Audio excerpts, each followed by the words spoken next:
Olá, amigos, sejam bem-vindos a mais um vídeo do meu canal. Eu sou o Lucas Knipe e vamos falar sobre o Atlético de Madrid, o Feyenoord, que jogaram agora há pouco pela Champions League, e o clube espanhol vence por 3-2. Poderia estar com 2 vitórias e nenhum empate de uma derrota se não fosse o gol do goleiro da Lazio na partida lá da primeira rodada da fase de grupos, mas é aquela história. Hoje foi muito na qualidade do Oblak, que teve uma excelente atuação, e muito na eficiência do ataque quando chegou lá, né? Porque foi uma partida ruim do Atlético de Madrid em contexto geral, né? Eu imaginava que o Atlético de Madrid era bem favorito, porque eu acho o elenco muito melhor do que o do Feyenoord, que há de se elogiar o trabalho do Arne Slot, com o time que ele tem em mãos, montar uma equipe que consegue jogar dessa maneira chama bastante atenção.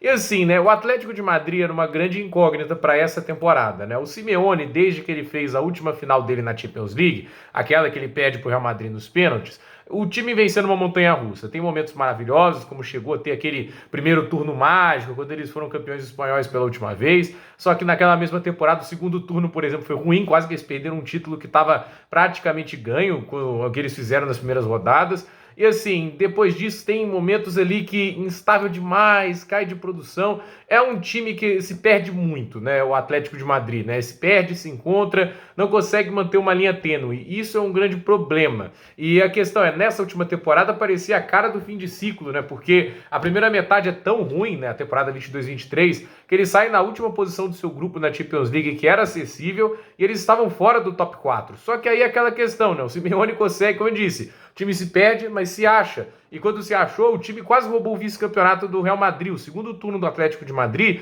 foi o mais forte do campeonato espanhol. Eles marcaram, acho que, mais pontos que o Barcelona, marcaram mais gols que o Barcelona. Então, assim, é aquela história, né? A gente vê que o Simeone ainda tem ali como podemos dizer, o molho, o tempero, mas ele não está conseguindo temperar essa receita o tempo todo, né? E a grande questão é que num jogo como hoje, né? Aí que a gente vê a importância de ter ótimos jogadores. Antoine Griezmann marcando um gol. O Morata, gente, olha, eu não me lembro de uma fase tão goleadora do Morata. Tá começando bem demais a temporada, 2 gols marcados hoje.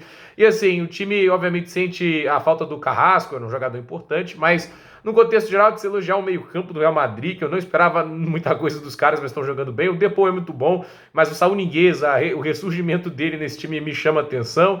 E assim, o Oblak é o cara que também pode definir muito do que vai ser o Atlético de Madrid essa temporada, né? Porque sempre foi aquela defesa enjoada, intragável, mas é aquela história, porque além de superar a questão do Oblak, tudo isso você tinha que superar a defesa, você tinha que superar o Oblak, que é um dos melhores goleiros dessa geração, né? E assim, a gente vê aí um jogo, né, em que o Atlético de Madrid ficou a maior parte do tempo ali tendo que correr atrás do prejuízo, né? Primeiro o gol contra do Hermoso, aí depois o Morata empata, aí o Davi Ranco, né, acaba fazendo o segundo gol do Feyenoord, o Griezmann antes do fim do primeiro tempo vai lá e faz o segundo gol, e o Morata logo no início do segundo tempo vai lá e faz o 3-2. Daí para frente é pressão do Feyenoord, tem um momentinho que o Atlético de Madrid joga bem, mas é pressão até o final e os milagres do Oblak mais uma vez, fazendo 6 defesas muito importantes. Mas é aquela história, 17 finalizações a 7 para o Feyenoord, em pleno Wanda Metropolitano. Esse jogo foi na Espanha, não foi na Holanda, né?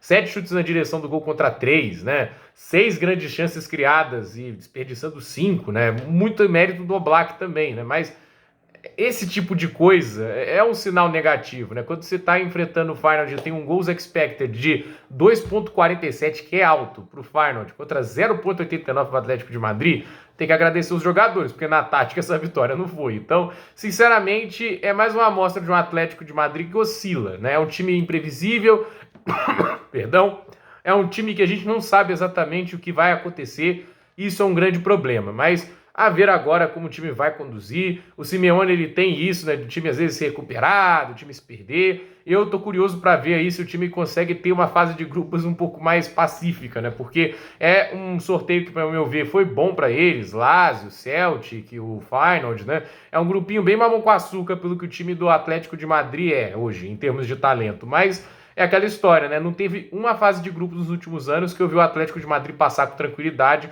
Isso muito se deve a essa montanha-russa que esse time sempre vive, né? Vamos ver se nessa temporada vai ter alguma coisa de diferente e se eles lutam por um título grande, né? Porque já tá um tempinho aí sem brigar pela La Liga ou ameaçar fazer uma graça na Champions. Então, gente, por esse vídeo é isso. Dúvida nos comentários, deixe seu like, se inscreva no canal, compartilhe esse vídeo e até o próximo vídeo.